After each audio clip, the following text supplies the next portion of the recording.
दोस्तों, जब भी भारत के महान नेताओं की बात होती है तो एक नाम ऐसा है जो सिर्फ इतिहास की किताबों में ही नहीं बल्कि करोड़ों लोगों के दिलों में बसता है। वह नाम है बाबा साहेब डॉक्टर भीमराव अंबेडकर। लेकिन सोचिए, अगर आज के दौर का कोई बड़ा क्रिकेट सुपरस्टार जिसे पूरी दुनिया जानती है, वह बाबा साहेब अंबेडकर के बारे में कुछ ऐसा कह दे जो समाज के कुछ लोगों को चौंका दे, तो क्या होगा? हाल ही में क्रिकेट जगत के एक बड़े नाम रोहित शर्मा को लेकर ऐसी ही चर्चा सोशल मीडिया पर तेजी से फैलने लगी। भारत के कप्तान, करोड़ों युवाओं के आइडल और क्रिकेट के मैदान पर अपने शांत स्वभाव और विस्फोटक बल्लेबाजी के लिए पहचाने जाने वाले रोहित शर्मा ने बाबा साहेब अंबेडकर को लेकर एक ऐसा बयान दिया जिसने लोगों को सोचने पर मजबूर कर दिया। जानेंगे क्या है पूरी खबर? तो दोस्तों, अगर आप चैनल पर नए हो तो चैनल को अभी के अभी सब्सक्राइब करो और वीडियो को भी लाइक कर दो और वीडियो अपने दोस्तों के साथ शेयर कर दो। तो चलिए वीडियो शुरू करते हैं। दोस्तों, रोहित शर्मा का नाम सुनते ही दिमाग में उनकी शानदार बल्लेबाजी, रिकॉर्ड्स की बारिश और उनके शांत चेहरे की छवि सामने आती है। 30 अप्रैल 1987 को जन्मे रोहित शर्मा आज भारतीय क्रिकेट के सबसे सफल खिलाड़ियों में से एक हैं। उन्होंने अपनी बल्लेबाजी से ऐसे ऐसे रिकॉर्ड बनाए हैं जिन्हें तोड़ना किसी भी खिलाड़ी के लिए आसान नहीं है। वनडे क्रिकेट में 3 दोहरे शतक लगाने वाले दुनिया के इकलौते बल्लेबाज, T20 में कई बड़े रिकॉर्ड और IPL में मुंबई इंडियंस को कई बार चैंपियन बनाने वाले कप्तान। लेकिन रोहित शर्मा की कहानी सिर्फ क्रिकेट के मैदान तक सीमित नहीं है। उनकी जिंदगी का संघर्ष भी उतना ही प्रेरणादायक है। मुंबई की गलियों से निकलकर दुनिया के सबसे बड़े क्रिकेट स्टेडियमों तक पहुंचने का उनका सफर आसान नहीं था।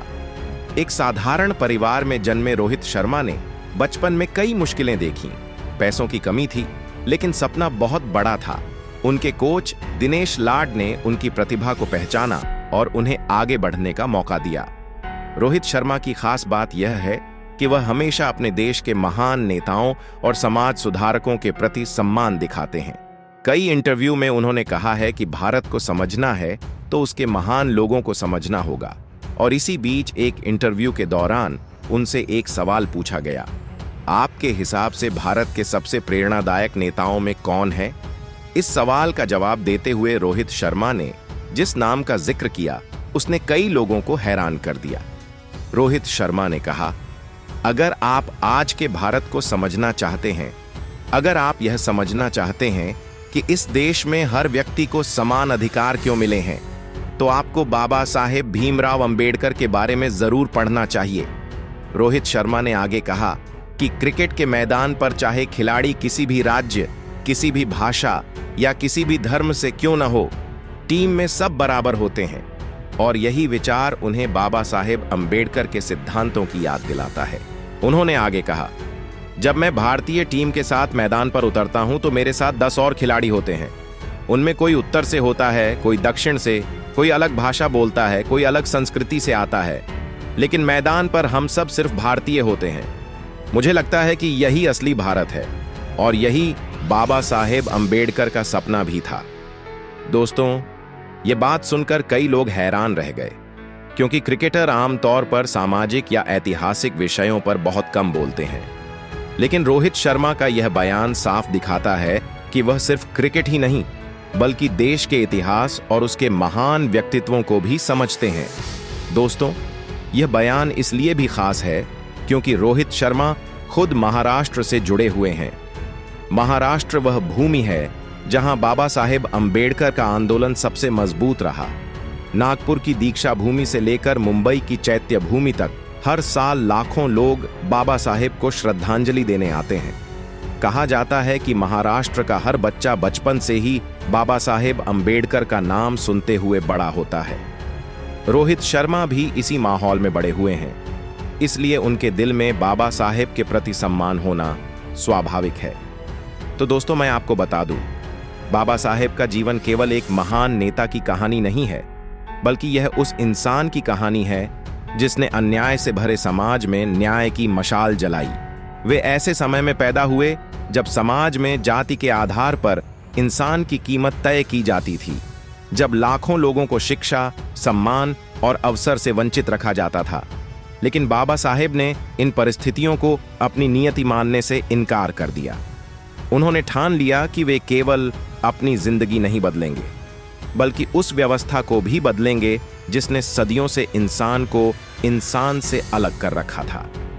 यही कारण है कि उनका संघर्ष किसी एक व्यक्ति या समुदाय के लिए नहीं, बल्कि पूरे समाज को बराबरी का दर्जा दिलाने के लिए था।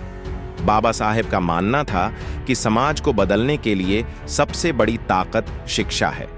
उन्होंने बार बार कहा कि यदि लोग शिक्षित होंगे तो वे अपने अधिकारों को पहचान पाएंगे और अन्याय के खिलाफ खड़े होने का साहस भी पाएंगे।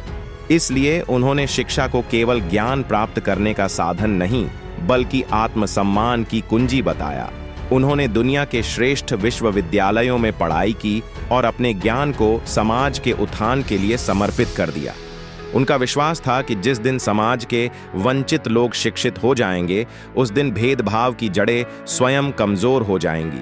यही कारण है कि उनका संदेश शिक्षित बनो, संगठित रहो और संघर्ष करो आज भी लाखों लोगों के लिए प्रेरणा का स्रोत है। जब भारत स्वतंत्रता की ओर बढ़ रहा था, तब देश के सामने यह प्रश्न था कि नए भारत की नींव किस प्रकार रखी जाए। इसी समय बाबा साहेब को संविधान निर्माण की जिम्मेदारी दी गई। उन्होंने भारतीय संविधान के माध्यम से एक ऐसा ढांचा तैयार किया जिसमें हर नागरिक को समान अधिकार, स्वतंत्रता और न्याय का आश्वासन मिले। उन्होंने सुनिश्चित किया कि कानून के सामने कोई भी व्यक्ति छोटा या बड़ा न हो।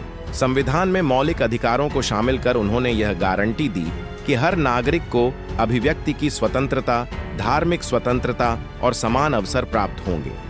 बाबा साहेब के लिए संविधान केवल शासन चलाने का दस्तावेज नहीं था, बल्कि यह एक ऐसे समाज की नींव था जहां हर व्यक्ति सम्मान के साथ जीवन जी सके। बाबा साहेब ने हमेशा इस बात पर जोर दिया कि लोकतंत्र केवल राजनीतिक व्यवस्था नहीं है, बल्कि यह सामाजिक जीवन का भी आधार है। यदि समाज में भेदभाव रहेगा तो लोकतंत्र का अर्थ ही समाप्त हो जाएगा। इसलिए उन्होंने स्वतंत्रता, समानता और बंधुता को लोकतंत्र के 3 मूल स्तंभ बताया।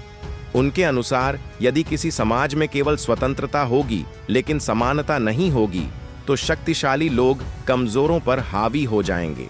यदि समानता होगी लेकिन बंधुता नहीं होगी, तो समाज में आपसी विश्वास नहीं रहेगा।